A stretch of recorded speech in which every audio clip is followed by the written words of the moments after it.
ನೋಡಿ, ಕಾಂಗ್ರೆಸ್ ಪಕ್ಷ ಅಂಬೇಡ್ಕರ್ ಅವರ ಬಗ್ಗೆ ಅವ್ರ ಜೀವಂತಿದ್ದಾಗ ಯಾವ ರೀತಿ ನಡ್ಕೊಂಡಿದ್ದಾರೆ ಅನ್ನುವಂಥದ್ದು ಇವತ್ತಿನ ಯುವ ಜನರಿಗೆ ಎಲ್ಲ ಕೂಡ ಬಹಿರಂಗವಾಗಿಬಿಟ್ಟಿದೆ. 2 ದಿವಸ ಸಂಸತ್ನಲ್ಲಿ ನಡೆದಂಥ ಸಂವಿಧಾನದ ಬಗ್ಗೆ ಚರ್ಚೆಯಲ್ಲಿ ಕಾಂಗ್ರೆಸ್ಸು ಸಂಪೂರ್ಣವಾಗಿ ಸಂವಿಧಾನದ ವಿರೋಧವೂ ಹೌದು, ಅಂಬೇಡ್ಕರ್ ವಿರೋಧವೂ ಹೌದು ಅನ್ನೋದು ಭಾಳ ಸ್ಪಷ್ಟವಾಗಿದೆ. ಅದನ್ನು ಮುಚ್ಚಿಕೊಳ್ಳಲು ಇವತ್ತು ಅವರ ಹೇಳಿಕೆಯನ್ನು ತಿರುಚಿ ಇವತ್ತು ಈ ಒಂದು ತಮ್ಮ ಇಷ್ಟು ದಿವಸದ ಅಪರಾಧವನ್ನು ಮುಚ್ಚಿಕೊಳ್ಳಲು ಈ ಕೆಲಸವನ್ನು ಅವ್ರು ಮಾಡ್ತಾಯಿದ್ದಾರೆ. ಅವ್ರಿಗೇನಾದರೂ ಅಂಬೇಡ್ಕರ್ ಅವ್ರ ಬಗ್ಗೆ ಕಳಕಳಿ ಇದ್ದರೆ ಅವರೇನು ಹಿಂದೆ ಅವ್ರ ಹಿರಿಯರೆಲ್ಲ ಏನು ಅಂಬೇಡ್ಕರ್ಗೆ ಅಪಮಾನ ಮಾಡಿದ್ದಾರೆ, ಅದಕ್ಕೆ ಪ್ರಾಯಶ್ಚಿತ್ತ ಮಾಡ್ಕೋಬೇಕು. ಸರಿ, ಬಸ್ ದರ ಏರಿಕೆ ಜನ ವಿರೋಧಿ, ಅದರಲ್ಲಿ ಎರಡೇ ಮಾತೇ ಇಲ್ಲ.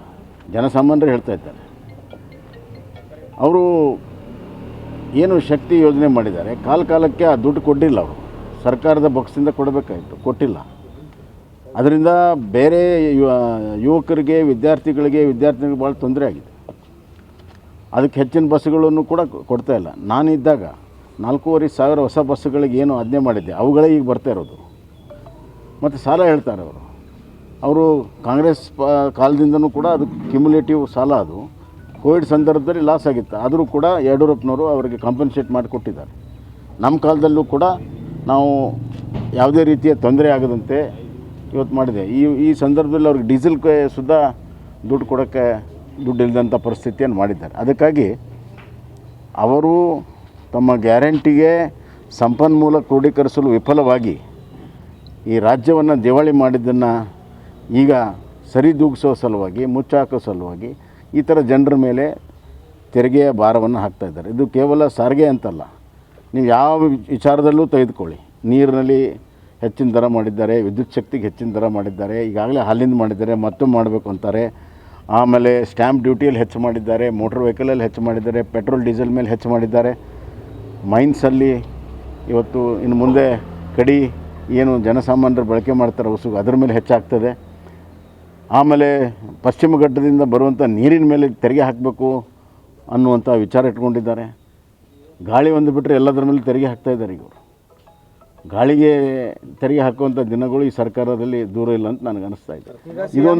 ಇದೊಂದು ದುರಾಡಳಿತದ ಆರ್ಥಿಕ ನಿರ್ವಹಣೆಯಲ್ಲಿ ವಿಫಲವಾಗಿರುವಂಥ, ಅಭಿವೃದ್ಧಿ ಶೂನ್ಯವಾಗಿರುವಂಥ ಪ್ರತಿಫಲ ಈ ತೆರಿಗೆಗಳ ಭಾರ ಇವತ್ತು ಕರ್ನಾಟಕದಲ್ಲಾಗಿದೆ. ಸರ್, ಈ ಬಗ್ಗೆ CM ಕೇಳಿದ್ರೆ ಇಲ್ಲ ರೈಲ್ವೆ ದರ ಏರಿಕೆ ಮಾಡಲಿಲ್ವಾ ಕೇಂದ್ರದವರು ಅಂತ ಹೇಳ್ತಾರೆ. ಅಲ್ಲ, ಇದಕ್ಕೆ ಹೋಲಿಕೆ ಮಾಡೋಕ್ಕಾಗಲ್ಲ. ರೈಲ್ವೆಗೆ ನಿಮ್ಮ ರಾಜ್ಯದ ಸಾರಿಗೆಗೆ ಹೆಂಗೆ ಹೋಲಿಕೆ ಮಾಡ್ತೀರಿ? ವಿತ್ತಂಡವಾದ ಮಾಡಬಾರ್ದು. ನೀವು ಮುಖ್ಯಮಂತ್ರಿಯಾಗಿದ್ದೀರಿ, ನಿಮ್ಮ ರಾಜ್ಯದ್ದು ನಿಮ್ಮ ಸಂಸ್ಥೆದು ನೀವು ಹೇಳಿ. ಈಗ ರಸ್ತೆಗಳೆಲ್ಲ ತೆಗ್ಬಿದ್ದಿದ್ದಾವೆ, ಚಂದ್ರ ಮೇಲೂ ತೆಗ್ಗಿದ್ದಾವೆ ಅಂತಂದ್ರೆ ಏನಾದ್ರು ಅರ್ಥ ಇದೆಯಾ? ಅದಕ್ಕೆ ರಸ್ತೆಗಳು ನೋಡೋಂಗಿಲ್ಲ, ಒಂದು ಪ್ಯಾಚ್ ವರ್ಕ್ ಮಾಡೋಕ್ಕಾಗಿಲ್ಲ. ಇವ್ರಿಗೆ ಯಾವ ನೈತಿಕತೆ ಇದೆ? ಸರ್, ಕುಮಾರಸ್ವಾಮಿ ಹೇಳ್ತಾ 60% ಸರ್ಕಾರ ಇದೆ ಅಂತ ಹೇಳಿಕೆಗೆ ಸಿದ್ದರಾಮಯ್ಯ ಕೊಟ್ಟಿದ್ದು ಸಾಕ್ಷಿ ಕೊಡಲಿ, ಅವರು ಪುರಾವೆ ಮಾಡಲಿ. ಏನು 40% ಅಂತ ಹೇಳಿದ್ರಲ್ಲ, ಅವಾಗಿನ ಸಾಕ್ಷಿ ಕೊಟ್ಟರೆ? ಇವತ್ತುವರೆಗೂ ಸಾಕ್ಷಿ ಕೊಟ್ಟಿಲ್ಲ. ಇವತ್ತುವರೆಗೂ ಒಂದು ಕೇಸು ಅಲ್ಲಿ ಸಾಕ್ಷಿ ಕೊಟ್ಟಿಲ್ಲ. ಕಮಿಷನ್ ಮಾಡಿದರೂ ಕೂಡ ಇವತ್ತುವರೆಗೂ ಒಂದು ಕೊಡೋಕ್ಕಾಗಿಲ್ಲ. ಭ್ರಷ್ಟಾಚಾರ ಬಹಳ ದೊಡ್ಡ ಪ್ರಮಾಣದಲ್ಲಿರುವಂಥದ್ದು ಸತ್ಯ. ಜನಸಾಮಾನ್ಯರು ಅನುಭವಿಸ್ತಾ ಇದ್ದಾರೆ. ಅಂಗೈ ಹುಣ್ಣಿಗೆ ಕನ್ನಡಿ ಬೇಕಾಗಿಲ್ಲ. ಜನಸಾಮಾನ್ಯರಿಗೆ ಕೇಳಿದ್ರೆ ಗೊತ್ತಾಗುತ್ತೆ. ಒಂದು ಕಚೇರಿಗೆ ಹೋದರೆ ಎಷ್ಟು ಭ್ರಷ್ಟಾಚಾರ 3 ಪಟ್ಟು 4 ಪಟ್ಟು ಹೆಚ್ಚಾಗಿದೆ. ಜನಸಾಮಾನ್ಯರಿಗೆ ಭ್ರಷ್ಟಾಚಾರದ ಬಿಸಿ ಮುಟ್ಟಿದೆ, ಕಾಂಟ್ರಾಕ್ಟರ್ಗಳಿಗೆ ಬಿಸಿ ಮುಟ್ಟಿದೆ, ಎಲ್ಲ ವರ್ಗದ ಜನರಿಗೆ ಬಿಸಿ ಮುಟ್ಟಿದೆ. ಇನ್ನೂ ಮುಖ್ಯಮಂತ್ರಿಗಳು ಏನಾಗಿಲ್ಲ ಅನ್ನುವಂಥ ವರ್ತನೆ ಮಾಡ್ತಿರುವಂಥದ್ದು ಭ್ರಷ್ಟಾಚಾರವನ್ನು ಮುಚ್ಚಾಕೊಳ್ಳೋ ಪ್ರಯತ್ನ. ಜನರಿಗೆ ನಾವು ಗ್ಯಾರಂಟಿ ಆದರೂ ಕೊಟ್ಟಿದ್ದೀವಿ, BJP ಅವ್ರು ಏನು ಕೊಟ್ಟಿದ್ದಾರೆ ಅಂತ ನೋಡ್ರಿ. ಇತ್ತೀಚೆಗೆ ಇವರು ಕೊಟ್ಟಿರುವಂಥದ್ದು ರೈತರಿಗೆ, ನಮ್ಮ ಕಾಲದಲ್ಲಿ ಯಡಿಯೂರಪ್ಪರ ಕಾಲದಲ್ಲಿ ವಿದ್ಯುತ್ ಶಕ್ತಿ ಫ್ರೀ ಮಾಡಿ ತಿರುಗಿ 15 ವರ್ಷ ಆಯಿತು ಪಂಪ್ ಸೆಟ್ಗಳಿಗೆ. ಏನು ಕಾಂಗ್ರೆಸ್ ಮಾಡ್ತಾ ಅದು?